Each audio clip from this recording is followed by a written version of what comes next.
Buenas tardes, ¿cómo están? ¿Cómo les fue con la primera evaluación regular, los primeros foros?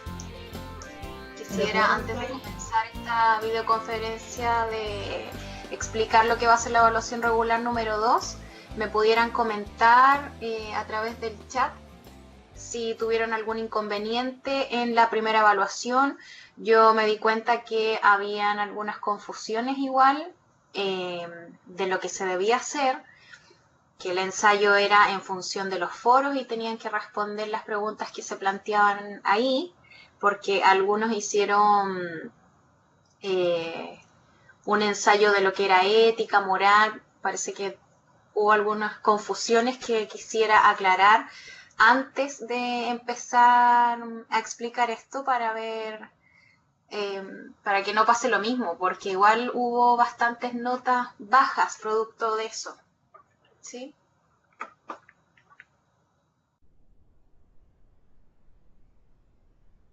Pueden escribir por el chat las que están. Constanza, creo que Constanza, recuerdo tu ensayo y tú participaste de la videoconferencia también anterior. ¿No tuviste problemas con el trabajo? ¿Las otras chicas que están conectadas tuvieron algún inconveniente o no?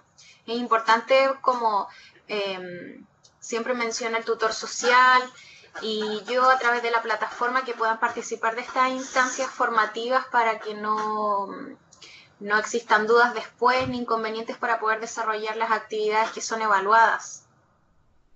¿No tuviste ningún inconveniente, Rocío? Ya, qué bueno. Me alegro. María Elena y Daniela, tampoco, ya. ¿También revisaron la videoconferencia que después se subió al aula virtual o no? Porque esta videoconferencia después igual está disponible. Ah, ya. Por eso tampoco tuviste inconveniente entonces. Ninguna tuvo inconveniente de las que están presentes. Ya, qué bueno. Bueno, sí, yo escribí las retroalimentaciones en cada uno de los trabajos. No sé si esos comentarios les llegaron a través del correo como una notificación o dónde quedó esa retroalimentación. ¿La pudieron leer o no, Constanza? ¿Te llegaron los comentarios entonces de la retroalimentación? Ya. Sí, las rúbricas que se utilizaron para, la rúbrica que se utilizó, perdón, para evaluar el ensayo, igual está disponible en la plataforma, pero yo no he podido subir todas las rúbricas de los 50 estudiantes al aula virtual. Tengo que ver cómo poder hacer eso para que esté disponible y ustedes sepan bien en qué no tuvieron el puntaje completo. ¿Bien? Ya chicos, saludos. Qué bueno que estén presentes. Ojalá que en el discurso de la videoconferencia se puedan unir más. ¿Ok? Es una instancia nueva para todos, pero creo que es una oportunidad para nosotros administrar el tiempo, organizar bien nuestros trabajos. Por favor, consulten a través del aula virtual y a través de los correos electrónicos que constantemente estamos enviando. Esa es la idea. ¿Ok? Entonces vamos a iniciar en breve la socialización de todo lo que ustedes deben desarrollar para la evaluación regular 2. Y de igual manera, el que quiera intervenir puede ser a través del chat y vamos a atender a sus inquietudes, ¿sí? Bien, comenzamos entonces. Gracias, Jaime. Bueno, ¿qué vamos a revisar en esta videoconferencia? La estrategia metodológica que se va a utilizar para la evaluación regular número 2, que es la misma finalmente de la evaluación regular número 1, la instancia de evaluación y los conceptos claves de este segundo criterio de evaluación, ¿ya?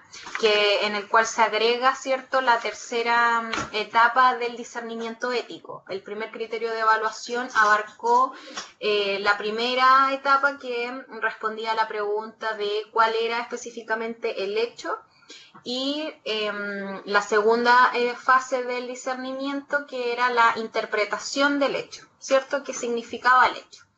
Y en esta en este segundo criterio de evaluación agregamos la tercera fase del discernimiento ético, que responde a la pregunta de qué valores están implicados, ¿cierto?, en este hecho, en esta situación de un dilema ético.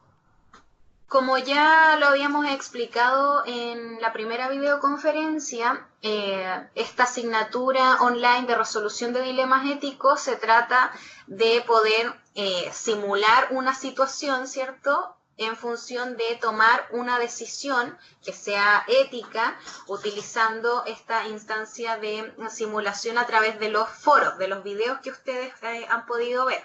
En el primer criterio de evaluación estuvimos con los foros del dilema de José, ¿se acuerdan?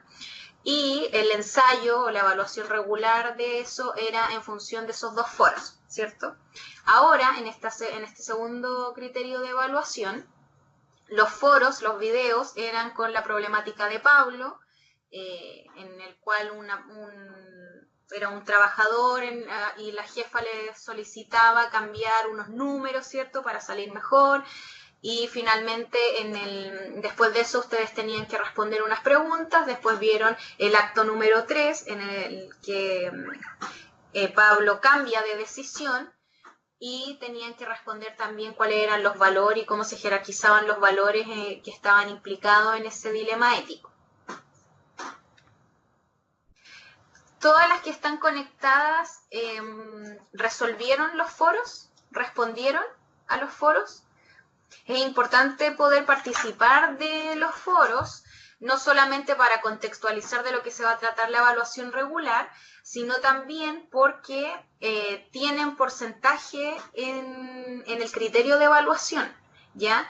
Y puede subir o puede bajar, porque no sé si ustedes revisaron que al principio tenían una nota que equivalía al 20%, pero en el sistema aparecía como un 30%. Sin embargo, después yo agregué la nota de los foros y ahí a algunos les subió la nota, algunos que tuvieron rojo porque respondieron un ensayo que no era lo que se estaba solicitando, pero al responder los foros les subió a algunos y a otros les bajó, ¿ya? Cada foro equivale a un 5%.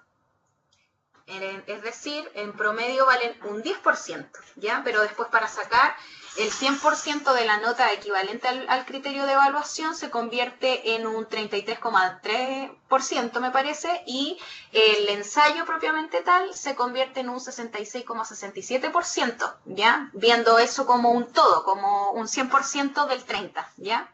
Por lo tanto, igual es alto el porcentaje, para que lo tengan en consideración. Además que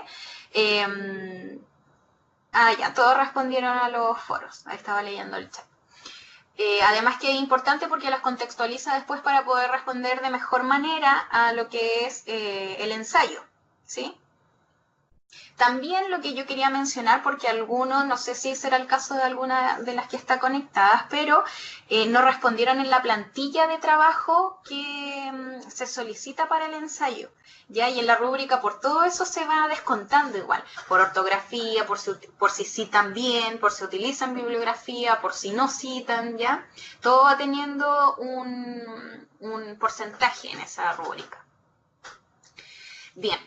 Entonces, este dilema ético de aprendizaje, que era la problemática de Pablo, ¿cierto? En el acto 1, él tenía que tomar una decisión, luego en el acto 3 decide algo y explica el por qué decide algo, ¿cierto? Y finalmente en el acto 2, que es lo que ustedes deben desarrollar en esta evaluación regular, tienen que responder a la pregunta de qué hizo que el protagonista cambiara de opinión y por qué, ¿ya? Es muy similar a lo que fue el criterio de evaluación número 1, solamente que en esta instancia se agrega la tercera fase del discernimiento ético, ¿ya? Y además que la problemática del dilema ético es diferente, ¿cierto? Bueno, con la matriz PIA, que este material ustedes lo tienen disponible en su aula virtual, se habla primero de lo que es la problematización, luego la información en donde ustedes tienen que leer de manera autónoma el material que está disponible en el aula, que es, no sé si lo pudieron ver, el material imprimible, y además esta presentación de videoconferencia, y además hay una infografía de los principios éticos. ¿Lo pudieron revisar? para después responder el acto número 3, el foro número 2 finalmente. Pueden escribir ahí en el chat para saber. Ya, qué bueno, no tuvieron inconveniente con eso tampoco. Este segundo criterio de evaluación, ¿cuál es? Argumenta las implicancias éticas sobre el hecho que enmarca el dilema, considerando la primera, segunda y tercera fase del modelo de discernimiento ético. Si revisamos el programa, que lo tengo por acá para que podamos ir viendo las diferencias con el primer criterio de evaluación y sepan también qué es lo que se está evaluando ahora. Estoy abriendo en este momento el programa. Bueno, el primer criterio de evaluación, que fue lo evaluado en el ensayo, era que plantea los antecedentes que enmarcan la problemática del dilema ético aplicando la primera y segunda fase del discernimiento ético. Si se dan cuenta, el verbo ahora cambia y es con argumenta, ya las implicancias éticas sobre el hecho que enmarca el dilema, considerando la primera, la segunda y además ahora sumamos la tercera fase del modelo del discernimiento ético. Esta diapositiva es la misma que se mostró en la videoconferencia anterior, ya acá debería decir, eso sí, criterio número 2. Bien, primero es la problematización, que es lo que ya hicieron, luego la información y posteriormente la aplicación, y la evaluación va a ser con el ensayo, como yo ya les había dicho, respondiendo a las mismas preguntas, pero agregando lo que es la tercera fase. Acá está mejor explicado. ¿Qué deben considerar? Las lecturas del momento, información en donde dice, en la sección o en el bloque del aula virtual donde dice contenidos y evaluación, ¿ya? Ahí está el material, para que si alguien... Ah, ¿se unió un nuevo compañero? ¿Sí? ¿Una nueva compañera, compañero? Ya. Bien. Todos los documentos que están en contenidos y evaluación en ese bloque tienen que considerar para poder realizar el ensayo, y las implicancias éticas de los videos del acto 1 y acto 3 que son referentes al dilema ético de Pablo, ¿ya? O sea, los que no contestaron los foros, yo ya no los puedo evaluar porque la extensión del plazo, o sea, el plazo ya se terminó, ¿cierto? Pero igual tienen que ver los videos. Y para poder ver los videos igual tienen que ingresar a donde dice foro, ¿ya? Foro número 1, problemática de Pablo, foro número 2, no recuerdo bien qué era lo que decía, lo voy a buscar para salir de dudas. Ya, repito entonces, ya puedo ingresar al aula. Los que no respondieron los foros, y van a ver esta videoconferencia posteriormente, igual tienen que ingresar a donde dice foro número 1, problematización, la problemática de Pablo. ¿Por qué? Porque ahí se encuentra el video del acto 1, ¿ya? Y para poder responder este ensayo, como insumo necesitan estos videos, ¿ok? Después de revisar el video número 1 y también responder a las preguntas no dentro del foro, sino que para el ensayo después, que era cuál es la decisión que tomó Pablo frente a esta situación y cuáles son las implicancias y valores comprometidos, tienen que revisar el foro número 2, que es la aplicación, la problemática de Pablo. Y la pregunta ahí es cómo distinguir qué principios o valores son más importantes, ¿ya? Después de eso, en el ensayo, ¿qué es lo que tienen que responder? Consulta. ¿Los que no respondieron los foros aún así pueden realizar el informe de manera normal? Sí, ¿ya? Porque los foros tienen su nota aparte, que cada uno equivale un 5%. El ensayo equivale a un 20% de este segundo criterio de evaluación y corresponde a la evaluación regular, ¿sí? Por lo tanto, pueden realizarlo. Por eso les estoy diciendo que quienes no contestaron los foros igual tienen que revisar los videos, responder a esas preguntas para poder después desarrollar el ensayo. Si no ven los videos, no van a saber de qué tienen que hacer el ensayo, que es lo que les pasó a algunos compañeros en la evaluación número 1, ya que hicieron algunos un ensayo de lo que era ética, de la diferencia con la moral, ya no lo que se estaba pidiendo. Así que, respondiendo a Daniela, pueden realizar el ensayo aquellos estudiantes que no respondieron los foros, ¿sí? Bien, entonces, ¿qué es lo que tienen que responder en este ensayo? A la siguiente pregunta. ¿Por qué el protagonista cambia su opinión en el acto 3? Que es la misma pregunta de la evaluación número 1, ¿sí? Además, deben articular 3 argumentos citando al menos un documento por cada uno de los argumentos, ¿ya? Si no citan, eso les va descontando en la rúbrica. Además, deben presentar el objetivo del ensayo dentro de la introducción. Debe quedar de manifiesto en esa introducción el para qué, el por qué se está realizando este ensayo, ¿ya? ¿Cuál es el objetivo, cuál es el propósito del ensayo? Que finalmente es responder a esa pregunta, ¿cierto? Después, como punto número 3, debes utilizar los pasos número 1, los pasos del discernimiento ético, que responde a la pregunta ¿cuál es el hecho? Luego, el paso número 2, que responde a la pregunta ¿qué significa el hecho? Y agregamos el paso número 3 del discernimiento ético, que responde a la pregunta de ¿qué valores están en discusión? ¿Ya? Distinguiendo entre los hechos descritos y las opiniones del personaje. Quisiera que me pudieran escribir ahí cuál creen ustedes que son las principales diferencias entre los hechos y las opiniones. Quien quiera puede ir respondiendo en el chat.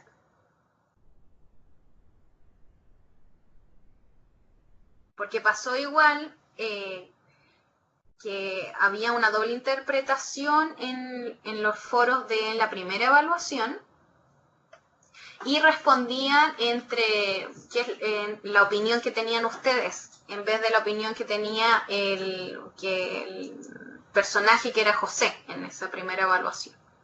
¿Ya? Acá tiene que ser entre los hechos descritos y las opiniones del personaje, ¿sí?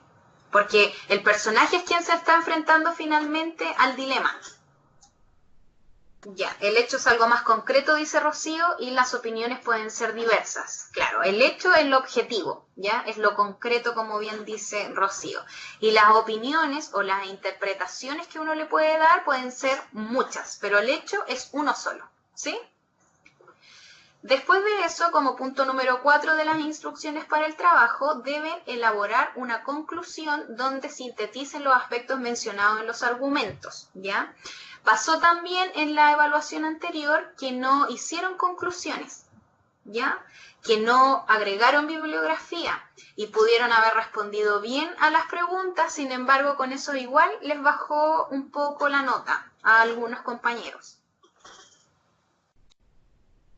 ¿Cuáles son los aspectos formales para el trabajo? Los mismos que fueron para la evaluación número 1.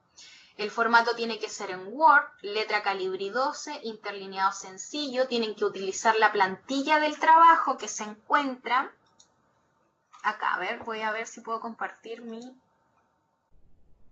ventana. Se ve la ventana que estoy compartiendo, ¿cierto? Ya. Bien, en contenidos y evaluación, donde dice evaluación tema 2, aparece acá las instrucciones de la evaluación que las tienen que leer, ¿ya? Aparece todo lo que tienen que hacer, que es lo mismo que está en la presentación que estamos revisando ahora. Aparte de eso, acá está la plantilla de trabajo, que es un Word y que es el documento que ustedes tienen que enviar. ¿Ya? Esta es la plantilla que tienen que utilizar. Además, revisen la rúbrica de evaluación, que es la que se encuentra acá, para que sepan qué es todo lo que se está evaluando. Recopila datos bibliográficos enfocados en una temática de contingencia, estructura la información relevante de un ensayo como segunda dimensión, redacta de manera concisa respetando vocabulario y ortografía. Por favor, fíjense bien en lo que es ortografía, porque me tocó corregir muchas faltas de ortografía, ¿ya? Y cuando ustedes están escribiendo en el Word, igual el Word les va avisando con el subrayado rojo si es que existe una palabra mal escrita, ¿ya? Como cuarta dimensión, redacta de manera concisa, respetando coherencia y cohesión, y además formula juicios críticos, que tiene que ver con también la conclusión que ustedes plantean. Bien, volviendo a las instrucciones entonces, ¿quedaron claras? ¿Claros los 4 puntos? ¿De qué se trata el ensayo? ¿Cuáles son las preguntas que deben contestar? ¿Y qué es lo que debe contener el ensayo? Perfecto.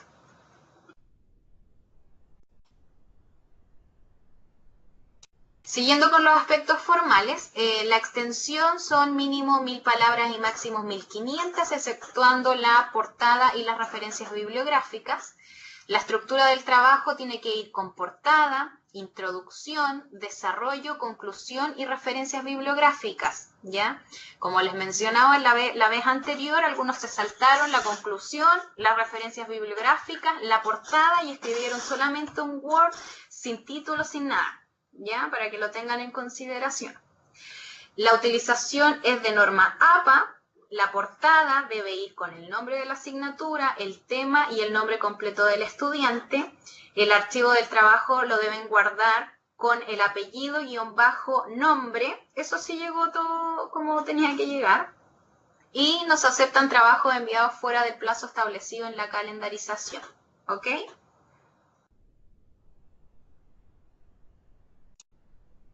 ¿Pudieron al final poder revisar la tabla de conversión de los porcentajes a las notas o no? Ya. Rocío dice que sí. Daniela también. Ya, qué bueno. Y ahora algunos conceptos claves de este segundo criterio de evaluación para ver si tienen alguna duda respecto al contenido. ¿Ok? Como ya saben y manejan, esta asignatura de resolución de dilemas éticos se basa en un modelo que está propuesto por Bernard Lonergan y que plantea 4 fases del discernimiento ético, ¿sí? En el primer criterio de evaluación vimos las 2 primeras fases, ahora las 2 más la tercera fase, y en la tercera evaluación ya vamos a concluir con las 4 fases del discernimiento ético, ¿sí? Está la instancia empírica, como ya les había dicho, que responde a la pregunta de cuál es el hecho, la instancia interdisciplinaria, que responde a la pregunta de qué significa el hecho, y la instancia teológica ética, que es la que estamos viendo en este segundo criterio de evaluación, que responde a los valores que están implicados en una problemática ética. En que nos centraremos en las 3 primeras fases del discernimiento ético, como ya habíamos dicho. La instancia empírica, el hecho, cuál es exactamente el problema, ¿cierto? A eso responde, cuál es el hecho concreto. Y acá se da un ejemplo que a veces se tiende a confundir la interpretación del hecho con el hecho mismo, que es el aspecto objetivo. Y se da un ejemplo de, por ejemplo, afirmar que el ataque terrorista contra las Torres Gemelas en Nueva York fue un atentado contra la democracia occidental es una interpretación de un hecho. El hecho es el atentado, ¿ya? Por eso es importante delimitar y explicitar el hecho, porque a veces se imposibilita el diálogo en la sociedad debido a esta confusión. Quisiera que ustedes me dieran algún ejemplo diferente en donde se evidencie lo que es el hecho y cuáles son las posibles interpretaciones. ¿Algún ejemplo de la vida cotidiana? ¿Algún ejemplo profesional? Pueden escribirlo en el chat para ver si quedó realmente clara la primera instancia empírica, la primera fase del discernimiento ético.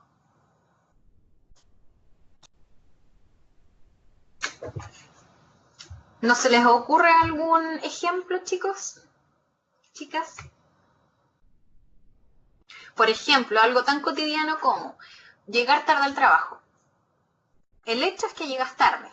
Ahora, las interpretaciones que le pueden dar tus compañeros de trabajo del por qué llegaste tarde pueden ser muchas, ¿cierto?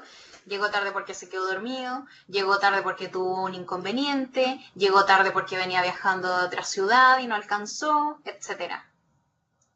¿Queda claro? Quiero que alguno de los presentes en la videoconferencia pueda decir otro ejemplo cotidiano, como el que yo acabo de dar. Ya, vamos a seguir porque al parecer nadie quiere participar. Seguiremos. La segunda instancia interdisciplinaria, respondiendo a qué significa el hecho, son las interpretaciones que uno le da a una situación determinada, ¿ok? Y esta tercera instancia teológica ética, que es el paso 3 de la fase del discernimiento ético, busca los valores que están implicados en la problemática, ¿ya? ¿Qué valores están en discusión? Y para poder determinar eso, debemos primero comprender bien el hecho, ¿ya? Para detectar cuáles son los valores que están en conflicto, porque si no existiera un conflicto entre los valores, no sería una problemática o un dilema, ¿cierto? Y además también tenemos que poder jerarquizar. Rocío dice que se sacó una mala nota porque no estudió ni revisó los contenidos. Pucha, Rocío, lo lamento. Pero qué bueno que ahora estás participando de la videoconferencia y que haya quedado claro todos los documentos que tienen que revisar para poder hacer el ensayo. ¡Ah! Era un ejemplo, chuta, ya. Es un ejemplo, ya. Sí, perfecto. Es que como ya habíamos avanzado. Ya, bien, Rocío, gracias por tu ejemplo. Te sacaste una mala nota, ese vendría siendo el hecho, ¿cierto? Es lo concreto. Ahora la interpretación es porque no estudiaste o porque tuviste algún problema, etcétera. Bien. Ya. Seguimos entonces. Como yo decía, hay que jerarquizar los valores en la situación problemática o en el dilema ético en concreto para poder tomar una decisión, ¿ya? Que es lo que le pasaba también al chico del dilema ético simulado, que es Pablo en este segundo criterio de evaluación. Y debemos considerar siempre esta pregunta: ¿cuál es el valor que no se puede transar en una situación en concreto? ¿Ya?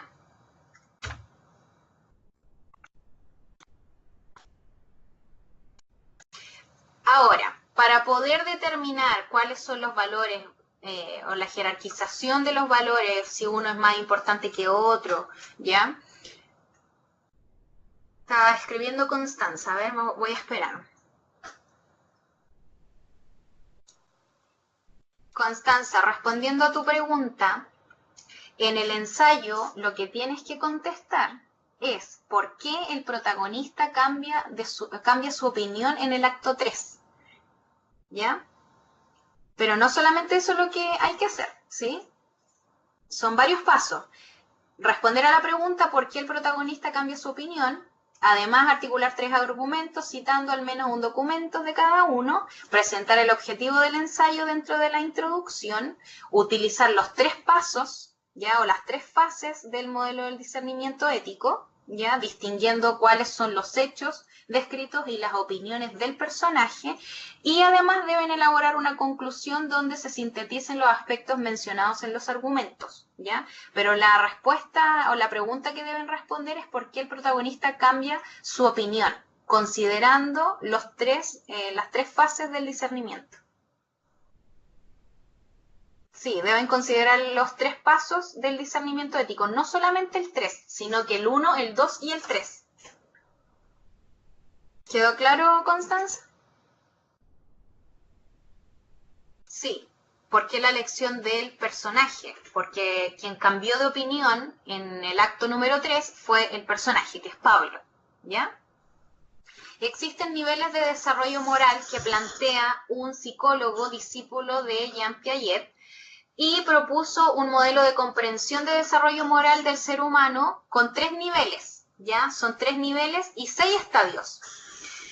Acá solamente se mencionan los niveles que son estos 3, el nivel preconvencional, el nivel convencional y el nivel postconvencional.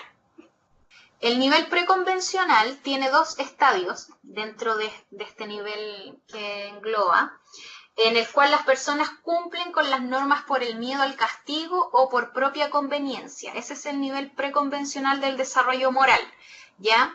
¿Por qué razón? Se cumple con la norma obedeciendo por temor, ¿ya? A un castigo de que se pueda tener, y además los agentes externos determinan qué hay que hacer y qué no. Uno solamente obedece finalmente, ¿ya? Este nivel se da en niños principalmente, cuando obedecen a los papás, por ejemplo, porque tienen que obedecer simplemente, ¿ya? Esos son como los estadios. Y además, también hay otro estadio dentro de este nivel que es favorecer los propios intereses desde manera individual, ¿ya? Se cumple finalmente un poco como por egoísmo el deber, ¿ya? A eso se refiere el nivel preconvencional. Ahora, el nivel convencional, ¿qué dice acá? En el cual las personas cumplen con las normas porque estas son una convención social y se espera que sean cumplidas. En este nivel, generalmente las personas vivimos identificadas con este grupo, ¿ya? Porque nosotros tenemos que, nuestra conducta está dirigida según las normas sociales que están consensuadas y que están establecidas, ¿ya?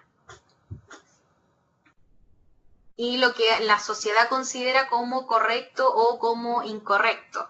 También en este nivel hay dos estadios, que es el estadio 3 y el estadio 4.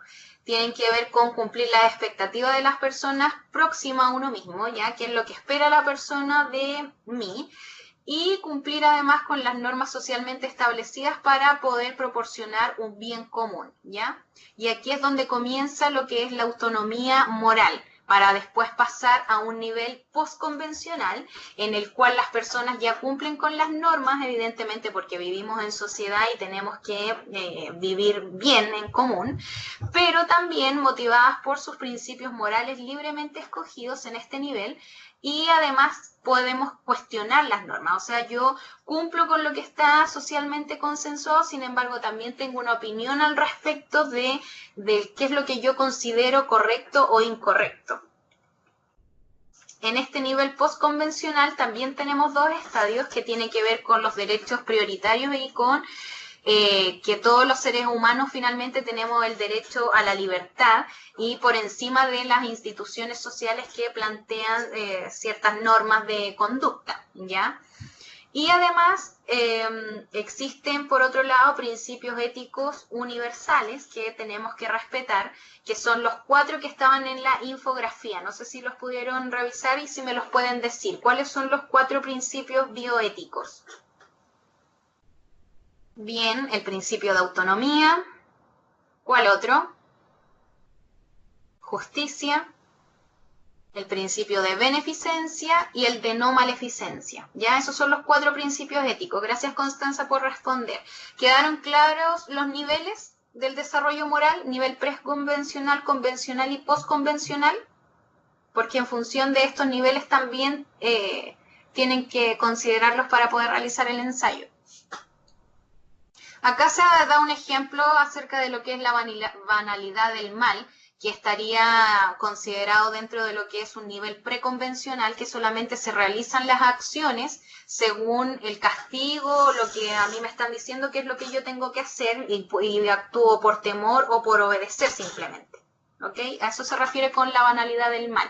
Varios también pusieron este ejemplo de la banalidad del mal en los foros, así que bien que lo hayan considerado, que hayan considerado el material de estudio. Acá hay algunas preguntas que quedan para la reflexión de ustedes acerca de cuáles son los valores presentes en el dilema, ya en la problemática de Paulo, cuáles de estos valores privilegia al protagonista, que son lo que ustedes tuvieron que responder en el foro número 2, cuál de estos valores es más importante, ¿ya?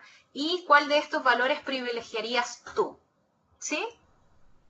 Entonces, volviendo, ¿cuál es el criterio de evaluación?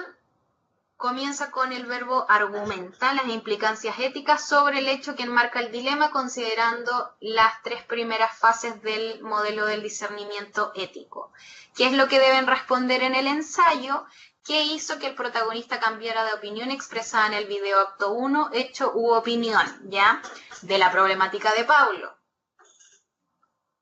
Y de esta manera, respondiendo a esta pregunta, diseñarían el acto número 2, ¿ya? A modo de ensayo, que es la evaluación regular número 2. ¿Quedó claro, chicos? ¿Tienen alguna duda?